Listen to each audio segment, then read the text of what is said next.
Soo dhawaada, anigu waxaan ahay dambi baare. Aad ii xasuusta waayo waxaan iin sheegi doonaa sheekadan. Waxaan ku jiri doonaa meeshan.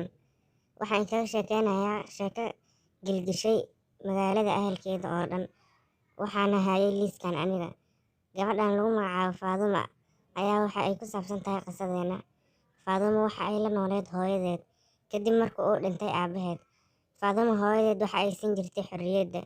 Waxa ayna u diri jirtay meel walba ay rabto si aynan u tabin aabaheeda oo ayna u dareemin cidlo. Faaduma waxa ay ka shaqayn jirtay meel joornaalada ah. Bisha marka ay dhamaato waxay soo heli jirtay lacag aad u badan. Hooyadeed lacagtaas ayay ku farxi jirtay waxayna ahayd mid ku faanta gabadheeda. Maalin maalmaha ka mid ah Faaduma waxay isbarteen wiil wayna isjeclaadeen.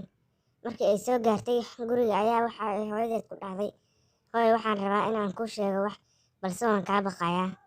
Hooyadeed waxa ay dhahday soo kuma dhihin ha iga baqin, waxaad aniga iga soo qaadaa saaxiibta oo kale. Waxa ay dhahday hooyo waxaan isbaranay wiil waxaana isjecelnahay wiilkaas. Hooyadeed waxa ay dhahday gabadheeda way weynaatay waxa ayna bilaabatay inay wax jeclaato. Waxay dhahday balse ii sheeg cunugaas yuu yahay. Waxaan dhahay waa wiilka Axmed. Markaas ayay dhahday cunugaas iska hilmaam waayo waxa uu cunaa muqadaraadka ilaa waagi uu yaraa. Akhlaaqdiisana aad ayay u xun tahay. Kaama filin inaa cunugaas keensanayso. Hadda warkaas iga daaya waxaad isku daydaa inaad cunugaas iska hilmaamto. Waxaan dhahay dadka waxay ku sheegaan ha aaminin hooyo. Waa wiil fiican aniga ayaan isbaranay. Balse waxa ay dhahday warkaas iga daa aniga iguma socdo. Kaalay weelashaan ila dhaq cuntada ila diyaari waxaad leedahay bari iskoolkaaga. Hoos intay u hadashay ayaa waxa ay dhahday hadiiba maxaa saaxiib iiga dhiganaysaa dad wax walbo oon kuu sheeg aad iga diidayso. Mar dambe wax kuuma sheegan doono. Waan soo istaagtay waxa ayna jarjartay cuntadii. Marka ay cunteynaysay ayay dhahday hooyo bari waxaan mari doonaa saaxiibtay si aan iskula soo diyaarshanno cashirka. Waxayna ifahansiin doontaa waxaan aniga fahansanayn. Waxay dhahday haye waxaad soo martaa bari markaad iskoolka ka soo baxdo. Subaxdii dambe markii la soo gaaray ayaa waxay u soo baxday dhanka iskoolka. Gabadha waxa ay u soo baxday iskuulka kadib waxay sii aaday guriga Zahra si ay hooyadeed u mareynaysay. Habeenkii ayaa la gaaray may soo noqonin Zahra. Waxay Faadumo guriga Zahra kama ay soo noqonin. Hooyadeed waxa ay dhahday waxa ay la soo daahday waan wici doonaa. Marka ay wacday Zahra ayaa way ka qaban weysay. Kadib markaas ayay waxay dhahday waa gabdhaha zamankan jiro way iska baashaalayaan aan iska daayo. Subaxdii markii la gaaray ayaa haddana waxaa la soo wicin hooyo Faadumo hooyadeed.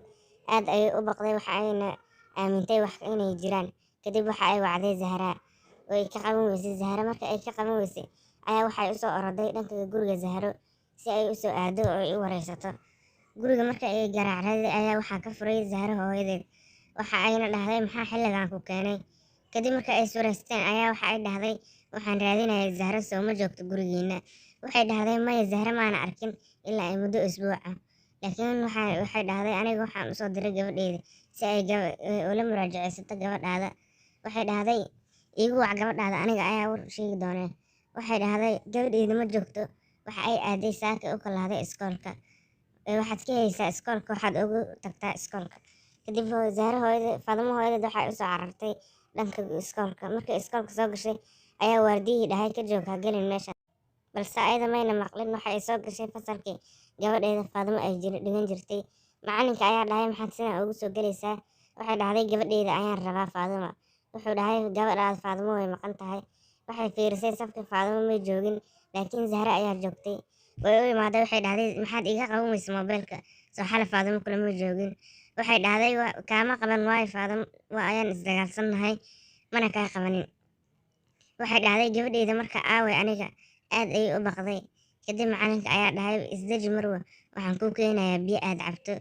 Waxay dhahday biyo ima anfacayaan aniga gabadheedaba hadday maqan tahay. Waxay u soo oroday dhanka booliiska kadib ayay dacweysay gabadheeda in ay maqan tahay. Kadib aniga ayaa la ii wacay si aan u baaro dambigaas. Marka ay ii sheegtay qisada hadda aan kaga soo sheekeynayo ayaan dhahay waxay isku dagaali karaan waa saaxiibo isku dhow. Dagaalkooda sababta ka dambeysa inaan ogaano ayaa waxay noo kalifaysaa inaan tixraacno gabadhaada maqnaanshaheeda. Kadib waxaan soo aaday guriga Zahra. Markii aan garaacay waxa iga furtay hooyadeed. Way i fadhiisisay waxayna dhahday fadhiiso waxay Zahra soo gaari doontaa xilli dhow.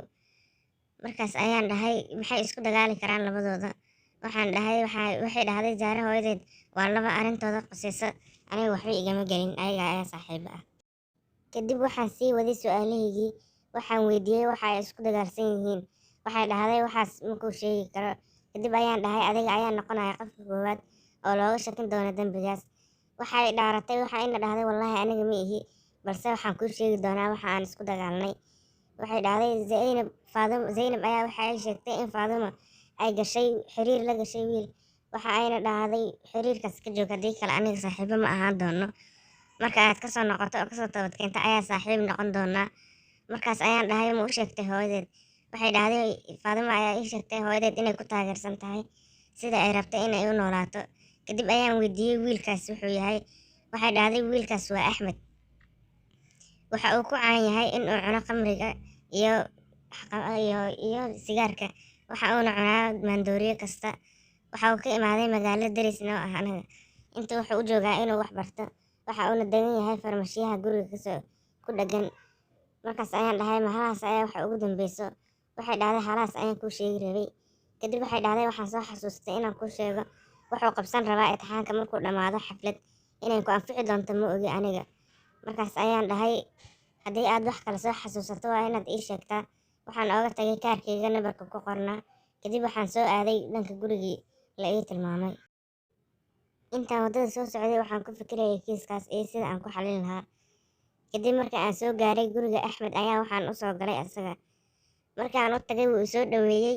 Waxa uuna ii sheegay in uu ku faraxsan yahay baaritaanka aan la samayn doono asaga. Waxaan weydiiyey ma aragtay Faadumo. Wuxuu dhahay waxa ugu dambeysay shalay markii iskoolka ay ka imaanaysay. Kadib ayaan waxaan dhahay yaa waa wiilkan. Wuxuu ii sheegay inuu yahay wiil kala degan guriga. Markii dambe ayaan waxa aan arkay qayb keeg ah oo taalla miiska. Waxaan dhahay ma waxaad qabsatay xaflad. Wuxuu dhahay haa xalay ayaan xaflad qabsaday. Laakiin Faadumo way diiday in aan ii imaado kadib markii aan casuumay. Waxaan dhahay soo iskuma ogeyn inaad qabsatay imtixaanka kadib. Wuxuu dhahay haa laakiin waxaan u soo hormarsanay si aan u diyaarsanay imtixaanaadkeena. Kadib waxaan la sii waday wareysigayga kamana muuqanin wax naxdin asaga. Laakiin labadoodu waa ay degnaayeen.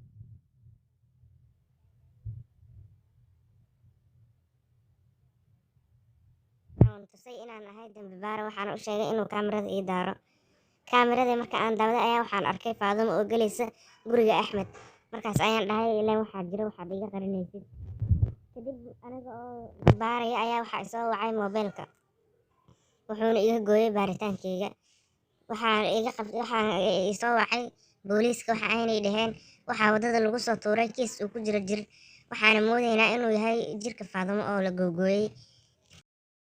Kadib waan soo baxay si aan u imaado waddada. Saaxiibayaal maxaad isleedihiin Faadumo yaa dilay? Man isleedihiin Axmed ayaa lug ku leh gacanta dilka Faadumo? Waxaan ku ogaan doonaa qaybta dambe. La socod qaybta dambe muuqaalkana like saara. Mahadsanidin. Waxaana inkaga tagayaa amaano Allah. Wassalaamu calaykum.